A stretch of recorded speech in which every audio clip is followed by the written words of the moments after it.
different challenge. But it's one thing that I could say, I wouldn't want it any other way. I'd much rather put in the time and invest in myself rather than working 9 to 5 for somebody else. I'd rather bet on myself. And that's one thing I've realized with entrepreneurship. They said what you put in is what you reap from, and I've been doing this for a little over 2 years with my fitness facility.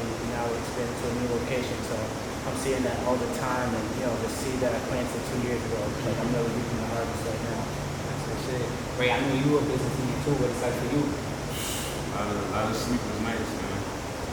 Like, so whether you got a 9 to 5 or you got a business, like it's gonna be hard work with anything. You know what I'm saying? So when you're an entrepreneur, you bet everything on yourself. So I be up to 3, 4 in the morning cooking, and I gotta get up at 6, 7 for work. You know what I'm saying? So it's like you said, every day is a different challenge. How you keep yourself organized?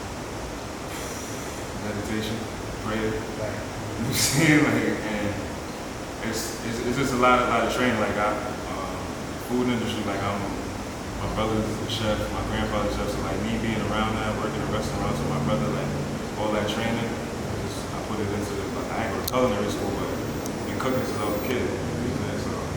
Bro, something I realized, bro, is that we take for granted is like our life as athletes. Like we've been athletes our entire lives, so we've been kind of structured. And like me and Ray had a talk about that. Like how you feel like you can utilize the principles and the shit that you learned from playing football now with your life and business.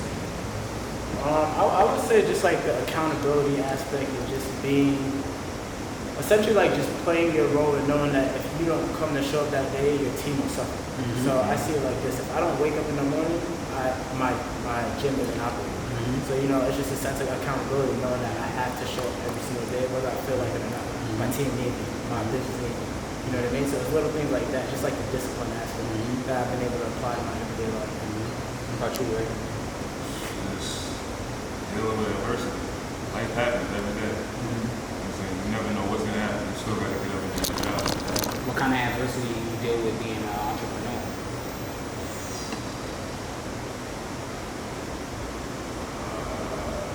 I would say the balancing your finances, especially if you got business account. Like you gotta make sure your finances are check. Like whether you do it yourself, you got accountants. You gotta know what your skill set is, and you gotta know what you got to outsource. You know what I'm saying? I may not be good at this. My man's an accountant. You know what I'm saying? So, you know what I'm saying? I've definitely been supporting other businesses doing, noticing like what my lacks of strength are. You know what I'm saying? And we all got to use each other. That's a fact. Yeah, so kind of building off of what Ray said, that's one thing that I learned the hard way when I first started off my business. Like, I burnt myself out, just trying to do everything rather than delegating. It was more so, I'll do the accounting, I'll do the operations, I'll do the marketing. Like, I was trying to do everything. And by me trying to do everything, I wasn't putting 100% into everything. You know what I mean? So, as Ray said, just being able to network with your friend group and being able to pass out work, that's only going to help you and help others in the process. That's definitely Bro, to like piggyback what y'all saying, I feel like that's probably what made my journey writing my book so like precious, because like I came out originally, I could have just did the book about myself, but I figured out like it was a message I was trying to portray, and the best way to put that message out there, we live in a society nowadays where everybody wants scientific facts, they want proof and shit like that. So I could have told you what success was like, or could have told you how the journey is, a struggle, but showing people like yourself, like both of y'all, with what y'all doing, where y'all started from the conversation that we had and Blackout and AIS and UMass, it's just shit like that, like knowing who to reach out to, who's really going to support you, and then it's like taking constructive criticism from the right people. Like everybody criticism is not the right criticism, but some people criticism you got to utilize, whether it's good or bad. That's something I figure out. It was the best part about me with doing shit, is that I knew that I wanted people to be a part of this journey. I ain't want to do it on my own.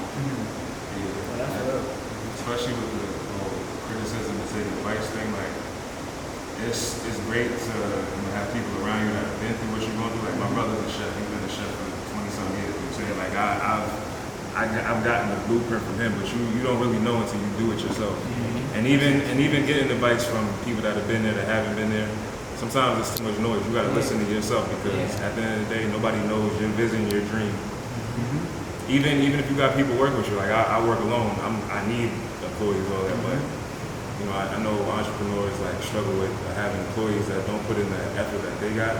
You can't expect, that's unrealistic. Right. It's your dream. Right. How do they know what's going on in your head? Right. You know what I'm saying? So that's the things that like I'm trying to learn, like delegating power and all that. So even though I said that, I'm going through that too.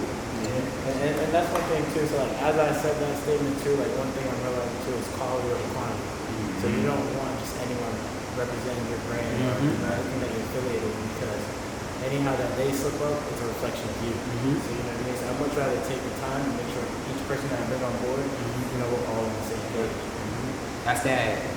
It's the buy-in approach. Like you as an entrepreneur, you like you said, you don't know your vision, but you gotta be so dedicated and into your vision that your energy inspires others to want to be involved. Like they can't see it, but a lot of times in life, like we were talking about earlier before, is that the best thing I feel like with me that I struggle with, but it's also something that I benefit off of, is the unknown, the fear of the unknown. Like I like challenging the unknown, but sometimes it can be very fucking scary going through that shit, especially when you have no one invested into what you fucking see. But it's that you gotta be able to be so like deeply involved into that shit that everyone around you, they end up buying into it. They be like, nah, this man's fucking crazy. Like, let me see what the fuck he's actually going after. Yeah. Like with him with the gym, bro.